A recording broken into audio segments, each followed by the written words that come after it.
No, I came here to speak to this man, not your security. You have failed me. Thank you. I've been a Labour voter my entire life. You have failed to be the opposition. You have failed to ask whether lockdown was functioning. Just behind. Can we just Do you understand? Shall we go on in? Thousands of people have died because you have failed to do your job and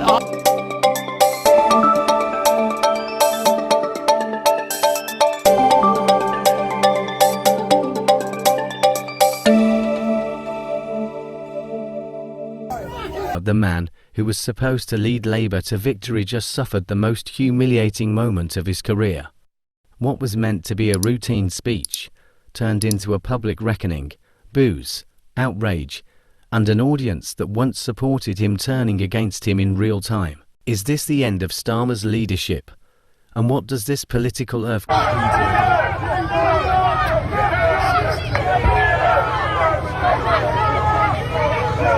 This wasn't just a minor disagreement. This was fury. This was betrayal. This was a leader being rejected by his own supporters. So, what exactly did Keir Starmer do to deserve this level of outrage? The answer lies in 3 explosive betrayals that have left his leadership hanging by a thread. Let's break them down. While I understand calls for a ceasefire at this stage, I do not believe that it is the correct position now, for 2 reasons. One, because a ceasefire always freezes any conflict in the state where it currently lies. And as we speak, that would leave Hamas with the infrastructure and the capability to carry out the sort of attack we saw on October. His failure to be a real opposition leader. Starmer promised to hold the government accountable, to fight for the people, but when it mattered most he disappeared. During lockdowns, silence. Economic struggles, weak opposition, scandals. Nowhere to be found. Do you know what the average age of death with COVID is?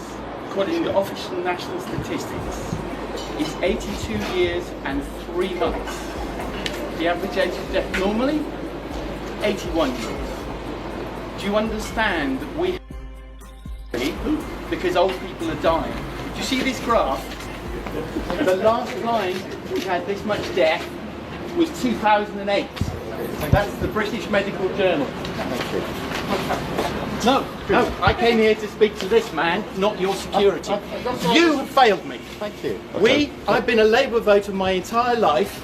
You have failed to be the opposition. You have failed to ask whether lockdown was functioning. Just behind. Can we just Do you understand?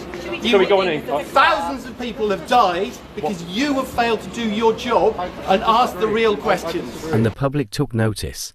The Labour leader, who was supposed to challenge the status quo, became a politician who played it safe. And that's exactly why people have lost faith in him. Then came the breaking point, a brutal, senseless crime, the murder of 3 innocent young girls in Southport.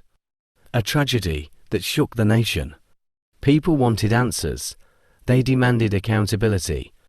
And what did Starmer do? He read from a script. He danced around the truth. He refused to take a stand. How many more children have died on our streets, Prime Minister? How many more children? How many more children, Prime Minister? Are we going to do something? Time to change, Starmer. Come on, needed. How many more children? Is it mine next?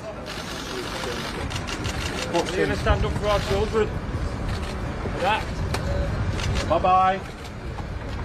Got your photos, off you go. Make a real change, Prime Minister. Get something. Make a real change!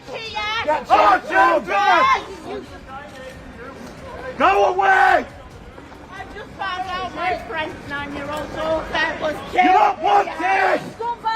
The person I've held as a child and Who said it was the Who was it? The facts were clear. The attacker had been reported multiple times. Authorities knew about him. Starmer knew about him. And yet, nothing was done. The crowd wasn't just frustrated, they were disgusted.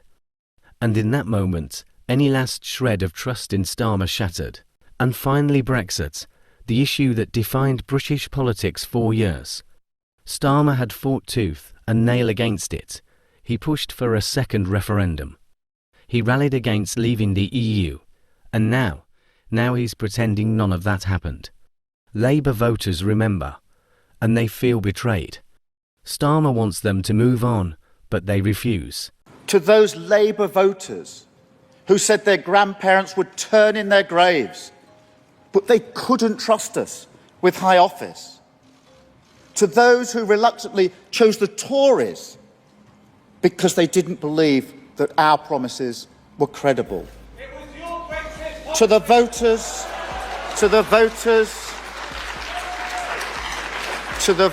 that thought we were unpatriotic or irresponsible. This is a... At this time on a Wednesday, it's normally the Tories that are heckling me. It doesn't bother me then. It won't bother me now.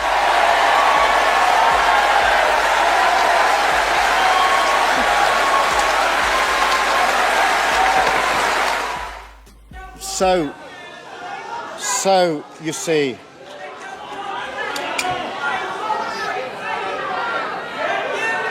Then came the moment that sealed it all. A lifelong Labour voter. A man who had backed the party through thick and thin. He walked up to the mic, looked Starmer dead in the eye and said, Well, I am telling you now, and I hope this goes out, you have failed this country. Starmer was silent. Starmer had no comeback, no defence. Just the sinking realisation that he had lost the very people he was supposed to lead. And the chaos didn't end there. Behind the scenes, Labour MPs are panicking. Party members who once backed Starmer question whether he's the right man to take them into the next election. Some are even calling for him to step down. Because this isn't just about one bad night. This is about something much bigger. Labour isn't just losing faith in Starmer. It's tearing itself apart.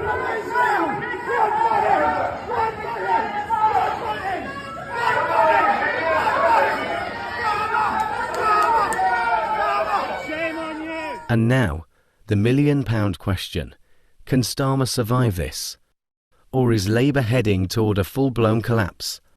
Here's what you need to know. The next election is creeping closer. And if Starmer can't turn this disaster around fast, Labour could face a nightmare of its own. Because right now, Starmer isn't just losing control of the party. He's losing the trust of the people. And once that's gone, there's no coming back. What do you think? Has Starmer completely lost his grip on Labour? Or can he recover from this disaster? Drop your thoughts in the comments below. And if you want more breaking political analysis like this, hit that subscribe button and turn on notifications. Because trust me, this story is far from over.